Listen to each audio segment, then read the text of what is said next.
welcome back to our episode 2. Okay, before we touch on today's story, I just want to share something. We just came back from the theatre today. We saw The Curse of the Weeping Woman.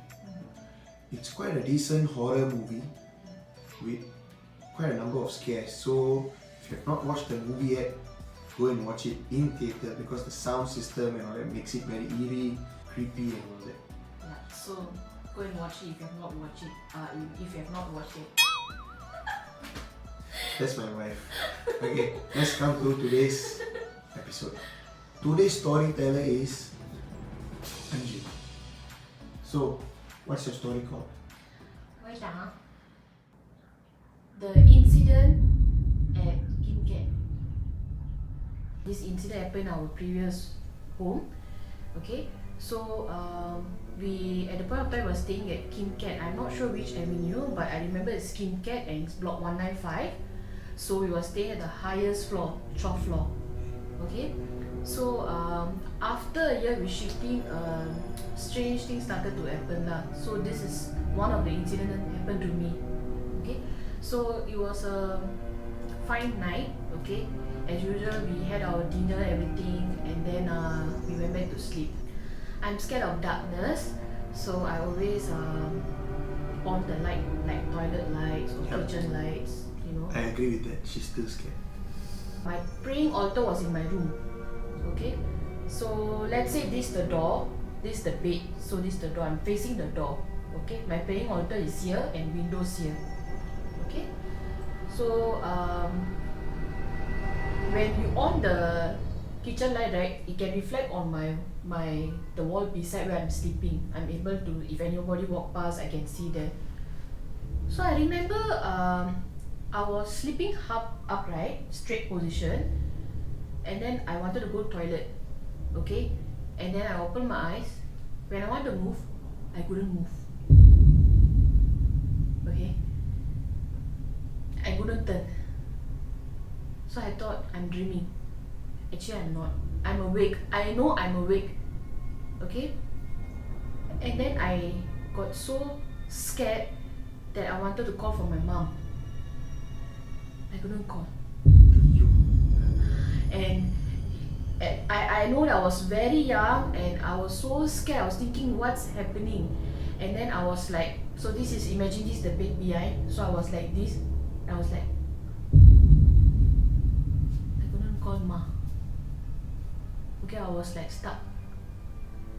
And then I just looked like something on the wall there. I saw like a shadow. When I just try to, just like this, this is how I look, like this. I saw like a dark shadow, like on top. And I really peed on my bed. Yeah. Then after that, I started to pray within myself. After a few minutes, I can actually move. Immediately, I ran to my mom's bed and I was waking her up. Okay, if I'm not wrong, it was like past 12 already, midnight. Okay, then I was waking up my mother and say, Ma, something was on top of me. I saw something.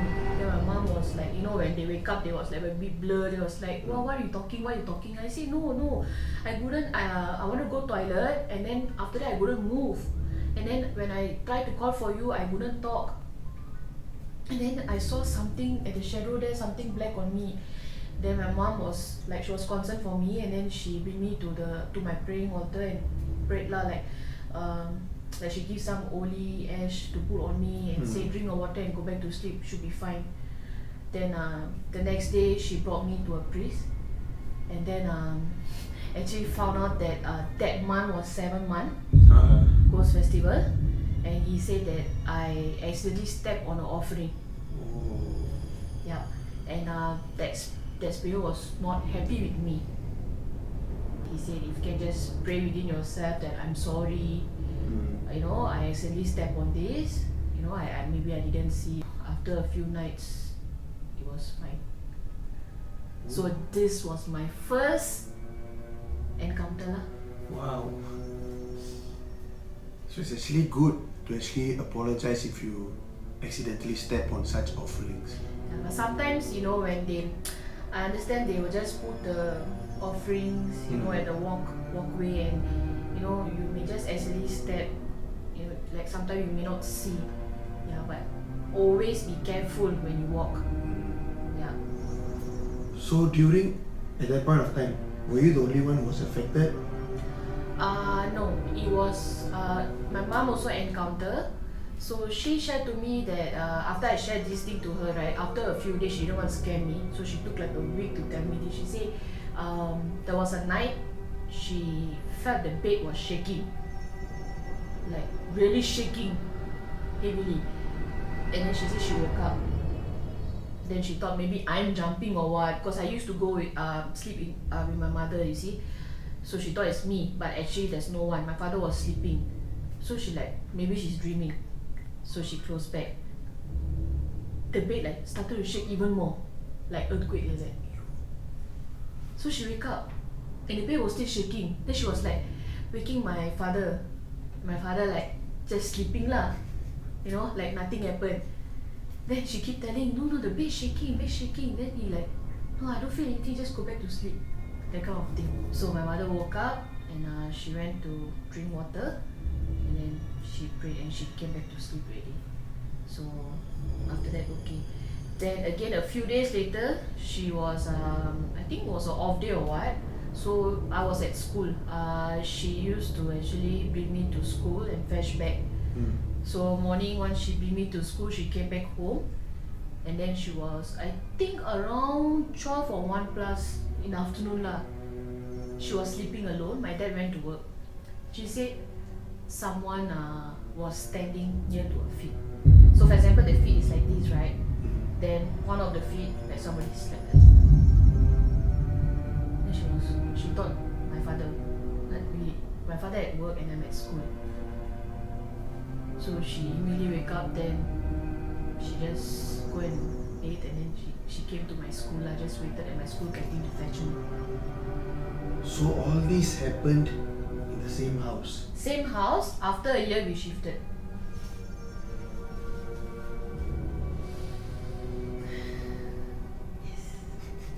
It's very shocking that at a young age she encountered this. She was very young back then, and must be a brave girl. She's not like scared or what, unlike me in the previous episode. We came to the end of the episode 2. So if you had experience like this before, do share your views at our comment section. Okay, so next episode 3 will be next Friday at 10 p.m. So until then, signing off, Varshan. Anju, Ciao. ciao.